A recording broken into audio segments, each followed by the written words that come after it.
Hello, welcome to today's Odyssey.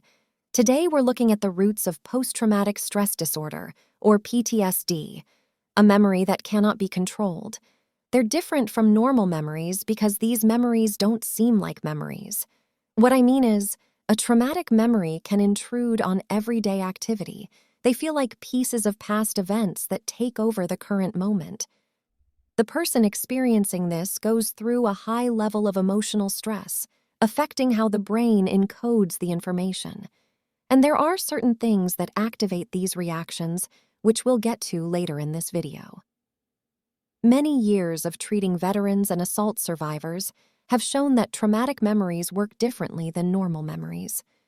A team of researchers from Yale University and the Icahn School of Medicine at Mount Sinai did a study to find scientific proof of how those memories are different. So let me tell you what they found. The team conducted brain scans of 28 people with PTSD while they listened to recorded narrations of their own memories. Some of the recorded memories were neutral, some were simply sad, and some were traumatic. Guess what? The brain scans found clear differences. The people listening to the sad memories, which often involved the death of a family member, showed that the hippocampus was mostly engaged, part of the brain that organizes and contextualizes memories.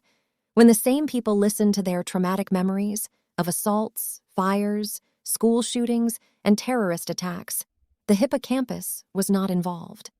The traumatic memories appeared to engage a different area of the brain known as the posterior cingulate cortex, or PCC, for short, which is usually involved in internally directed thought, like introspection or daydreaming. It was found that someone with severe PTSD symptoms had more activity appear in the PCC. The surprising thing about this finding is that the PCC is not known as a memory region, but one that is engaged with processing of internal experience. Based on their findings, this led to a much debated question in the field of trauma. Should clinicians encourage people with PTSD to expose themselves to their most traumatic memories? I know it sounds crazy. There are treatments out there that have people revisit their traumatic memories to reduce the destructive power. I'm pretty sure you've heard of treatments like prolonged exposure therapy and EMDR, eye movement desensitization. The study results suggest that revisiting those memories was a critical element of treatment. The patient is being helped to construct a memory that can be organized and strengthened into the hippocampus, so they can view it as distant from the present and not something real. Dr. Harpaz Rotem, a professor of psychiatry and psychology at Yale University, described a case from his clinic. An Army medic was haunted by a fragmentary image from his past of frantically bandaging a soldier's wound while under fire. In therapy, trying to build a story, a coherent memory, the clinician helped the medic fill in details around the edges of that scene, including a dead soldier who lay nearby, shooting in the background, and his own panicked use of too many bandages. Ideally, such treatments can help transform the traumatic memory into one that more closely resembles ordinary, sad memories. "It's like having a block in the right place," he said. "If I can access a memory, I know it's a memory. I know it's not happening to me now." Dr. Ruth Linnaeus, a PTSD expert from the University of Western Ontario, called the study groundbreaking. She explained it shows traumatic memories use different brain pathways than normal memories. The study also spotted key memory processes in less researched parts of the brain. Much PTSD research has focused on the amygdala, our stress detector, and the hippocampus for memories. But this study found the posterior cingulate cortex plays a big role. That area makes us relive memories and connect them to ourselves. No wonder a small trigger can overwhelm PTSD survivors with fear or panic attacks. If a soldier hears fireworks, they may run and take cover. Because traumatic memories are not remembered, they are relived and re-experienced. Clinicians can use these findings to treat patients who don't feel that the trauma is over, employing therapies that bring online context so you know, oh, that happened in the past. Dr. Linnaeus said researchers should explore therapies like mindfulness, which are known to activate the parts of the brain known to provide context.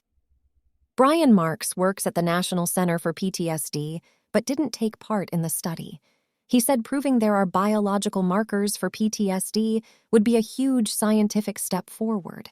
It would help the field agree on what kinds of experiences can cause the condition. While most experts agree that motor vehicle accidents, assaults, or military combat are traumatic events, there is disagreement about whether experiences like racism or pandemic stress should be viewed as the basis for a PTSD diagnosis, he said.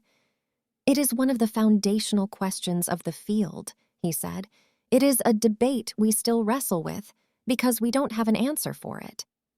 Dr. Marx called the new research intriguing, but not conclusive, noting that it did not include a comparison group of subjects without a PTSD diagnosis, specify how long ago the traumatic events took place, or specify whether the subjects had already received psychotherapy.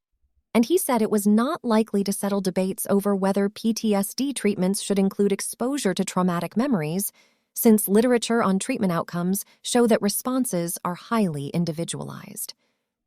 To say this is proof positive really ignores the reality that our treatments are imperfect, he said. They don't work for everyone in the same way. Which is true. Someone could be affected in a bad way by using these treatments.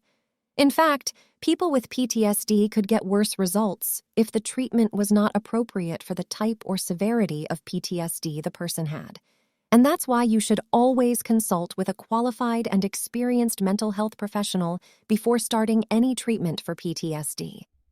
Well, this was an interesting discovery, delving into the world of psychology. I appreciate you all joining me on this odyssey, and be sure to like the video if you learned something useful. If you want to learn more, check out the description for additional links, and subscribing is a form of bookmarking the channel to see more of our awesome content. With that, I'll see you next time.